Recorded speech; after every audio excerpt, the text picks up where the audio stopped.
What is SERAP asking for? Because there are several releases. You're asking that they take this case further. And I didn't see Supreme Court or Court of Appeal.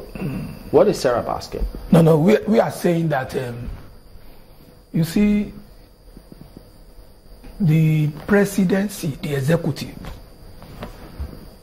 should, in a manner of speaking, be more serious with this fight against corruption. More serious? More serious. And they're serious already? No, more serious. I'm not saying they are not serious. More serious. For example, I would say that for the grand corruption type that we are seeing, this massive looting of the treasury, I think the government should tap into the expertise and experience of the International Criminal Court in this matter. Make some referrals to them. It doesn't mean we are abandoning our own internal mechanism for seeking justice. That would just be a stopgap approach so that this war will inspire confidence. Let me tell you, Buhari was voted for by Nigerians because a lot of people believe that it's uncompromisable in terms of integrity. And once people does not get to see, in terms of conviction, what they hope to see, a lot of Nigerians will lose faith in his fight against corruption. But and they've recorded some successes. No. You see, when you say grand corruption, you see, when we were in the 100 level at the university in 1985, we read some authors, philosophers. They were trying to define law. One of them defined law. I think he must have a criminal system of justice in mind when he said law is like a net where only the small fish get trapped. The big fishes burst into the net and escape. So that is not the way to treat citizens. There's a presumption that citizens must be treated fairly and equally. Is the fight against corruption where it ought to be? Looking at it from the recent happenings, would you say that the fight against corruption is where it ought to be? Let me say straight away that I believe in this government. I believe in the sincerity and integrity of the people at the end of affairs, especially the president and the vice president. What I would expect is a more coordinated plan to fight this battle. How is it fighting it now? Isn't it using the structure, or is it going after individuals? Which is more effective? No, you see, once anybody commits an offense, that person should be gone after. There is no doubt about it. So what I expect is a strong reformation of the Nigerian criminal justice system in the fight against corruption, an effective mobilization and empowerment of the anti-corruption agencies such that they will be able to do their work in terms of investigation, in terms of mobilization of resources and evidence against whoever has committed an offense. That is what I think in the long run should happen.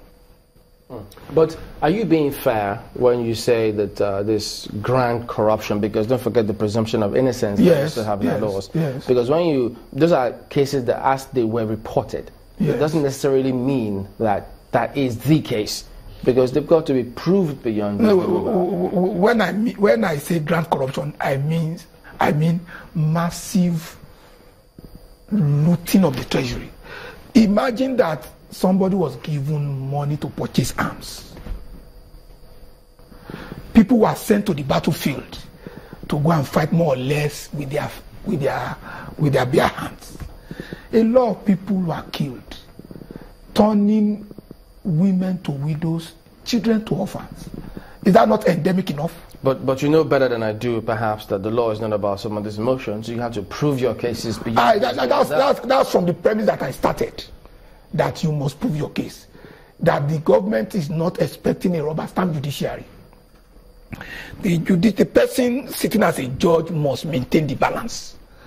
But once investigations are done properly, once witnesses are mobilized effectively, there will be conviction. So that's supposed to be the key, as opposed to saying that if they don't get justice, maybe at the first court of first instance, upon appeal, and then at the Supreme Court, because you give people the impression as though there's a deliberate, perhaps, perspective on the part of judiciary not to give judgment in favor of government. No, I want to say that there are judges and there are judges.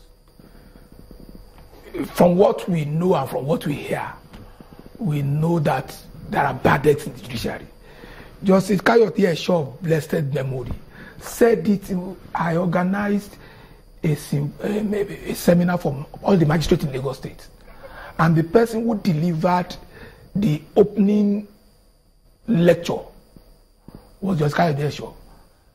He said we will now have eras of billionaire judges.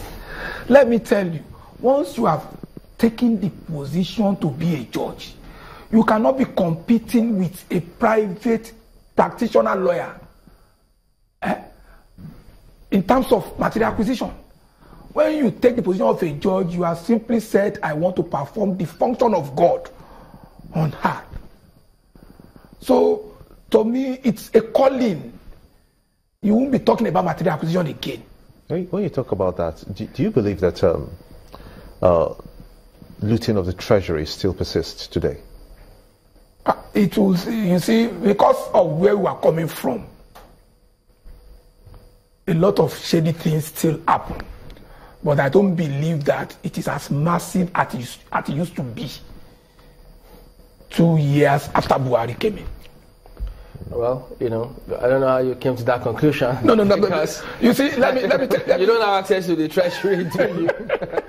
Let me tell you, people are more careful, more conscious now. They are not as brazen. But that's an assumption.